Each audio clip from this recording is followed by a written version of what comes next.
नमस्कार दोस्तों, एस्ट्रोबिलीफ एस्ट्रोलॉजी में आप सभी का स्वागत है। मैं विवेक दुबे।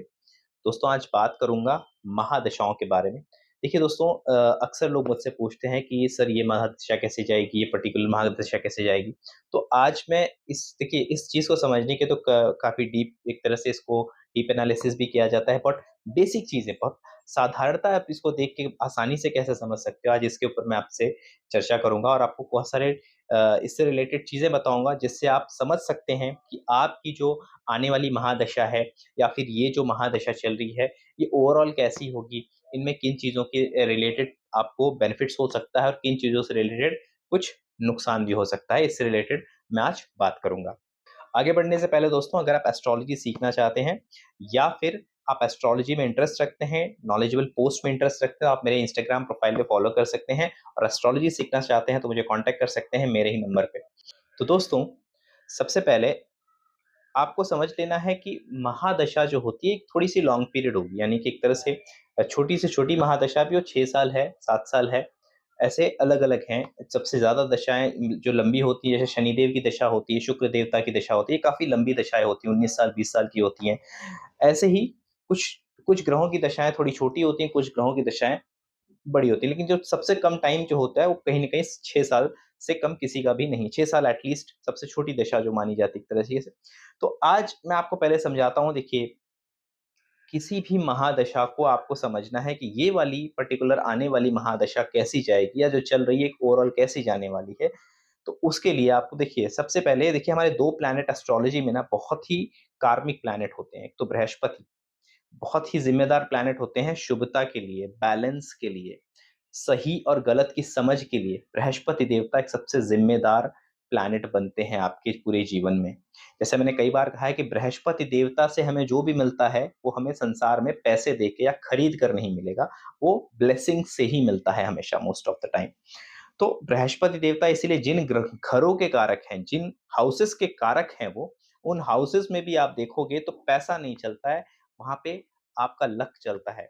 जैसे वो सेकंड हाउस की बात कर लें, तो फैमिली जो है आप चूज़ नहीं करते हो, वो आपके लिए ईश्वर चूज़ करता है। फिफ्थ हाउस की बात करें, ज्ञान जो है, आप पैसे से नहीं खरीद सकते, नॉलेज नहीं खरीद सकते कहीं न कहीं। आप बच्चे जो हैं, आपके खुद के बच्चे मार्केट से जाके आप जस्ट बाय नहीं कर सकते। तो ये जो चीज़ें हैं इसमें ब्लेसिंग्स की ज़रूरत होती है। इसमें आपके अच्छे कर्म जुड़ते हैं। उसी प्रकार से 9th हाउस अगर आप देखें बृहस्पति देवता उसके कारक बनते हैं एक तरीके से, तो उसमें भी आप देखेंगे वो ब्लेसिंग्स का हाउस है, धर्म का हाउस है, पिता का हाउस है। पिता आप चूज़ नहीं करते हैं। तो ये सब ब्लेसिंग्स है कि आप किसके पुत्र होकर जन्म लेने वाले हैं। आपका पिता कौन होगा? आप किस ट्रेडिशन से आप हिंदू होंगे, किस रिलिजन से बिलॉन्ग करेंगे। ये सब भी जो चीज़ें हैं ना, आप कितने धार्मिक होंगे, धर्म-अधर्म का कितना ज्ञान रखेंगे, ये सब जो है नवम भाव से देखा जाता है और इसके लिए बृहस्पति देवता एक ज़िम्मेदार प्लैनेट बनते हैं। तो इसलिए मैंने कहा बृहस्पति जो देवता हैं, वो वो एक ब्लेसिंग्स के प्लैनेट हैं। बिना उनके आपके जीवन में बोलते हैं ना सब कुछ होके भी कुछ नहीं होगा। इसलिए बृहस्पति देवता हमारे जीवन में सबसे ज़्यादा इम्पोर्टेंट होते हैं। तो शुभता की जब बात करें, जब बात हो कि शुभ क्या है, तो बृहस्पति देवता कम्स फर्स्ट। तो एक चीज़ याद रखिए, आपकी जो भी महादशा चलने वाली है, उसको पहला घर बनाइएगा अपने चार्ट में। जैसे एक छोटा-सा एग्ज़ाम्पल देता हूँ, मान लेते हैं आपकी मेष लगन की कुंडली है, ठीक है? और मेष लगन के मालिक मंगल देवता पंचम भाव में बैठे हुए हैं, यानी सिंह राशि में पंचम भाव में वो बैठे हुए हैं और बृहस्पति देवता जो है वो लगन में ही विराजमान है, मेष राशि में आपके लगन में ही विराजमान है। तो ये देखिए, बृहस्पति देवता से पंचम में मंगल आ गया। तो आपको क्या करना है, मान लीजिए आपकी मंगल की महादशा चल रही है, तो मंगल जहाँ पे है उसको पहला घर समझ लीजिए। अगर किसी भी ग्रह से जो भी जिसकी महादशा आपकी आने वाली है, उससे बृहस्पति 5वें हों या 9वें हों, ये बहुत ही शुभ स्थिति है। मेक श्योर करें वो ग्रह जो है राहु देवता ना हो या केतु देवता ना हो, उनको छोड़ के राहु, केतु को यहाँ पे नहीं मैं कंसीडर कर रहा हूँ। बाकी कोई भी ग्रह आप ले लीजिए, चाहे शनि हो, चाहे मंगल देवता हो, चाहे शुक्र देवता, कोई और राहु, केतु को छोड़ के अगर दूसरे कोई प्लैनेट बैठे हैं और उनसे उसको वहाँ से काउंट करिए, अगर बृहस्पति देवता उस प्लैनेट से 5वें या 9वें स्थान पर विराजमान हैं, ये पहला साइन है कि वो जो दशा है वो शुभ होगी। अब जैसे मैंने आपको एग्ज़ाम्पल हमने जो सपोज़ किया है कि मंगल देवता जो है पंचम भाव में बैठे हुए, मेष लगन की कुंडली है और बृहस्पति देवता लगन में विराजमान है। इस केस में बृहस्पति देवता की दृष्टि भी है मंगल पर।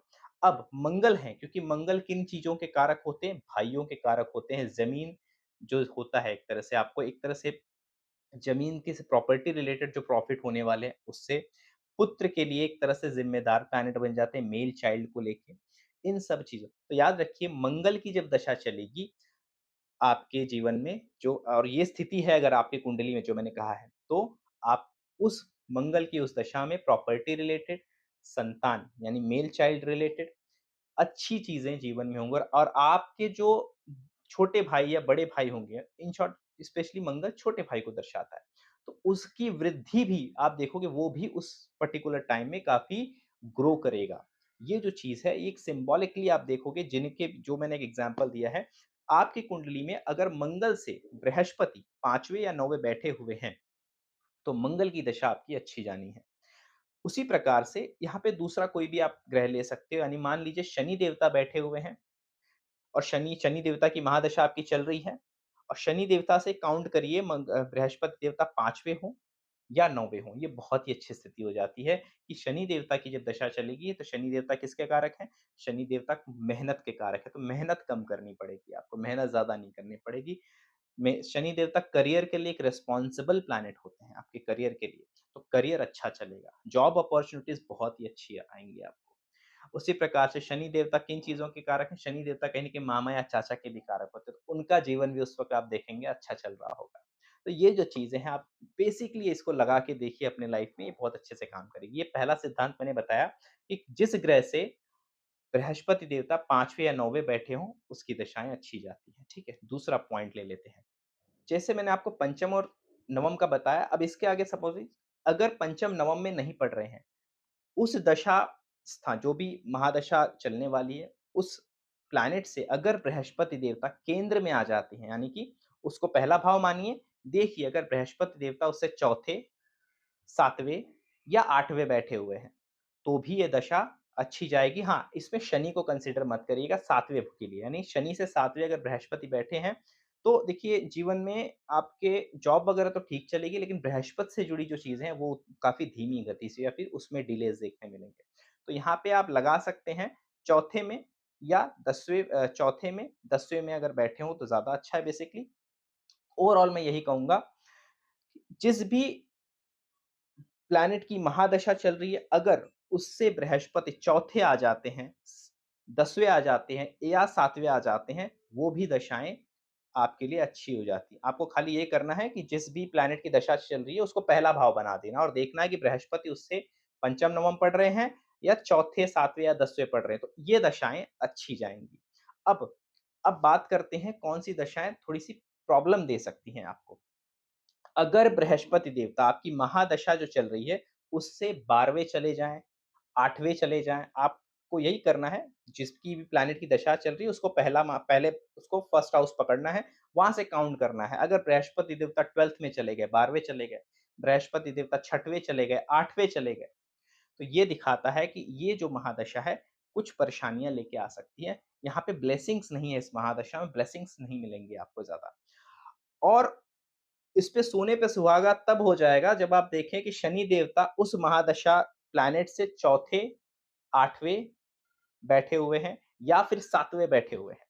चौथे, 8वें या 7वें शनि देवता बैठे हुए हैं, जो महादशा लॉर्ड है उससे। तो ये दिखाता है कि अब ये बहुत ज़्यादा श्योर कर देता है आपको कि ये जो दशा है कठिन जाने वाली है, तकलीफ़दायक जाने वाली है, इसमें समस्याएँ आपको देखनी पड़ेंगी विविध प्रकार की। क्यों? क्योंकि एक तो बृहस्पति देवता 12वें बैठ रहे हैं, एक तरह से बृहस्पति देवता 12वें चले गए हैं और शनि देवता जो हैं, वो उस प्लैनेट से चौथे, 8वें या 7वें पढ़ रहे हैं, यानी कि शनि देवता की दृष्टि भी है उनके ऊपर। तो कहीं न कहीं वो दशा जो है आपके लिए कष्टकारी होती है। वैसे भी शनि जिन प्लैनेट को देख रहा हो, शनि और राहु अगर दोनों ही किसी प्लैनेट को देख रहे हैं, उसकी दशा चल जाए, तो वो दशा भी इंसान के लिए अच्छी नहीं होती, वो दशा भी परेशानियाँ लेके आती है। तो कोई ऐसा प्लैनेट आपके चार्ट में हो जिसको राहु और शनि दोनों ही देख रहे हैं, दोनों की दृष्टियाँ हैं उस पर, तो उसकी दशा भी आपके लिए प्रॉब्लमैटिक होगी, याद रखिएगा। ये आपको समझना है ऐसे कि कौन-सी दशाएँ खराब जा सकती हैं, ठीक है? अब इसको और अच्छे तरीके से समझिएगा। इसी के साथ-साथ तीसरा पॉइंट आपको बुरी दशाएँ और पता चलती हैं कि अगर जो भी महादशा है, उसको जब आप फर्स्ट हाउस मानते हो, तो देखिए चंद्र की स्थिति क्या है? अगर चंद्र 8वें चला गया है या चंद्र 12वें चला गया है, तो भी ये दर्शाता है कि ये जो दशा है आपके लिए इमोशनल पेन, इमोशनल ट्रॉमाज़ या फिर मेंटल तकलीफ लेके आएगी कहीं न कहीं। इमोशनल प्रॉब्लम माँ के लिए प्रॉब्लम्स लेके आएगी ये दशा। तो इस तरीके से अलग-अलग तरीकों से आपको समझना है। जो भी प्लैनेट जैसे शनि की बात है, तो जैसे मैंने आपको एक आइडिया दिया तो आपको ऐसे समझना है, जो भी प्लैनेट्स मैंने कहा कि किसी 2 ग्रह की दृष्टि है यानी कि मान लेते हैं मंगल और शनि 2 ऐसे क्रूर ग्रह हैं और वो शुक्र को देख रहे हैं। तो शुक्र की महादशा जब चलेगी तो किससे रिलेटेड प्रॉब्लम हो सकती है? वाइफ से रिलेटेड प्रॉब्लम हो सकती है, वेल्थ से रिलेटेड प्रॉब्लम हो सकती है। आपका जो एक नेम फेम है, कहीं उसके ऊपर भी आँच आ सकती है। तो इसके लिए कहीं न कहीं आपको इस तरीके से देखना है कि शुक्र किन-किन चीज़ों का मालिक होता है। विवाह में आपकी पत्नी जो है, उनसे रिलेटेड दिक्कतें आपको देखने मिल सकती हैं। तो इस तरीके से आपको फाइंड आउट करना है कि अगर ठीक है, ये प्लैनेट जो है इसकी दशा खराब जाने वाली, जैसा मैंने पोज़ीशन आपको बताया। अब खराब में क्या-क्या खराब हो सकता है? उस प्लैनेट से जुड़ी चीज़ें पहले तो जिसका वो कारक है उनको खराब करता है, दूसरा जिन भावों का वो स्वामी है। यानी कि मान लीजिए हमने शुक्र की बात की, मान लीजिए आपके चार्ट में शुक्र पंचम का स्वामी है एवं दशम का स्वामी है, तो वो कहाँ पे परेशानियाँ देगा? एक तो कारक यानी कि वाइफ से रिलेटेड दे सकता है, 5th हाउस यानी बच्चों से रिलेटेड दे सकता है, 10th हाउस यानी करियर से रिलेटेड दे सकता है। इस तरीके से आपको एक निकालने में आइडिया हो जाएगा कि ये दशा में ये चीज़ों की कठिनाइयाँ मुझे देखनी पड़ सकती हैं। आशा करता हूँ देखिए अगर आपको बेसिक अंडरस्टैंडिंग है जो मैं बता रहा हूँ, राशियाँ क्या होती हैं, कुंडली क्या होता है, भाव क्या होता है, तो मेरी बातें समझना आपके लिए आसान है। अगर ये थोड़ा-सा अगर आपको बिल्कुल भी नॉलेज नहीं है तो मैं माफ़ी चाहूँगा, शायद मेरी बातें आपको ज़्यादा समझ में ना आई हों। तो इस तरीके से आप एक अच्छा-खासा अनुमान लगा सकते हैं कि कौन-सी दशाएँ आपके लिए अच्छी हैं। एक तो बृहस्पति, शनि को देखना है, ये बहुत ही इम्पोर्टेंट प्लैनेट होते हैं। जब आपको महादशा एनालिसिस करनी हो कि कौन-सी दशा कैसी जाएगी, अच्छी जाएगी। तो इस चीज़ को ध्यान में रख के अगर आप कभी भी चार्ट को देखेंगे, तो आप बहुत आसानी से निकाल पाएँगे सिर्फ़ नज़रिए से ही कि कौन-सी दशाएँ अच्छी हो सकती हैं, कौन-सी दशाएँ इनके लिए बुरी हो सकती हैं। आशा करता हूँ दोस्तों ये वीडियो आपको अच्छा लगा होगा और वीडियो अच्छा लगे तो वीडियो को लाइक ज़रूर कीजिएगा और चैनल को सब्सक्राइब कीजिएगा। मिलता हूँ नेक्स्ट वीडियो के साथ, तब तक के लिए आप सभी को नमस्कार।